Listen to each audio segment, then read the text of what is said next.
Assalamualaikum warahmatullahi wabarakatuh. Bismillahirrahmanirrahim. Alhamdulillahi wa kafa. Wassalatu wassalamu ala rasulillahil mustafa wa ala alihi wa sahbihi wa man wafa. Amma ba'du. Perkenalkan, nama saya Muhammad Arif Aditya.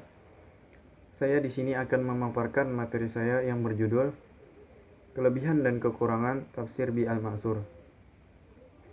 Sebelumnya, sebagaimana kita ketahui, yang dimaksud dengan tafsir bi al-ma'sur adalah penafsiran Al-Quran dengan Al-Quran, penafsiran dengan Al-Sunnah, penafsiran dengan riwayat sahabat, penafsiran dengan riwayat tabi'in.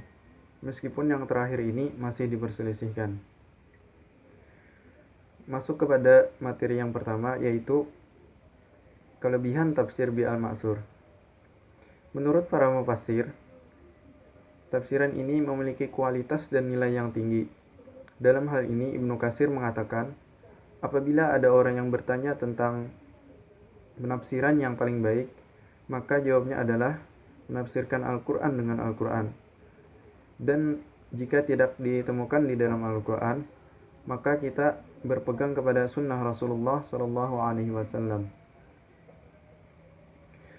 Dan ketika kita tidak menemukan penafsiran Al-Quran dengan Al-Quran, dan tidak juga dengan hadis, maka kita harus merujuk kepada pendapat para sahabat.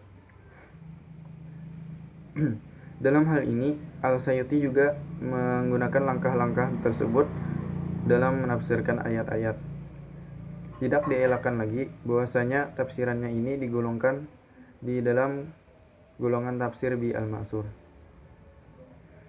Kesimpulan dari penjelasan tersebut bahwasanya kelebihan dari tafsir bi al-ma'sur ini bukan hanya memiliki kualitas dan nilai yang tinggi, namun juga banyak digunakan oleh para mufassir.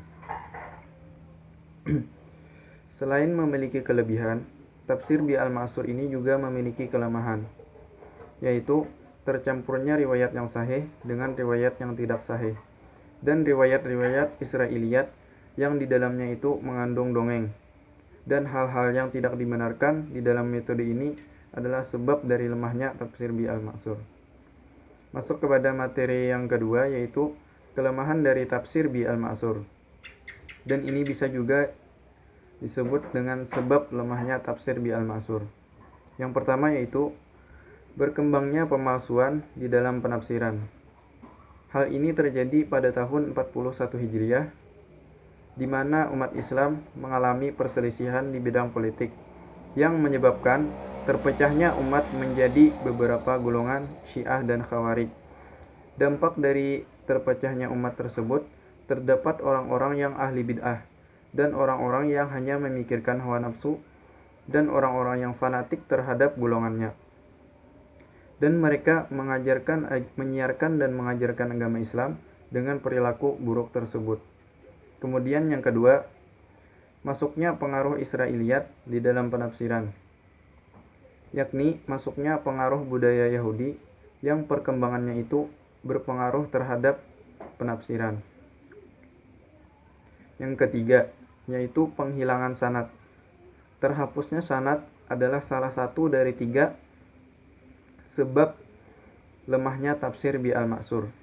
Karena pada zaman sahabat dan tabi'in, sanad sangat diperhatikan dan memiliki karakteristik tersendiri pada masa sahabat dan tabi'in tersebut. Karena ketika sahabat dan tabi'in menerima sebuah sanad dan sanadnya itu tidak jelas atau sudah dihapus, maka mereka akan menolaknya dengan tegas. Dari 3 hal yang sudah saya jelaskan, itu adalah sebab mengapa lemahnya tafsir sebab mengapa menjadi lemah tafsir bi al-ma'sur ini. Dan 3 hal tersebut juga akan mengakibatkan kita tersalah dalam menafsirkan. Mungkin itu saja materi yang bisa saya sampaikan. Assalamualaikum warahmatullahi wabarakatuh.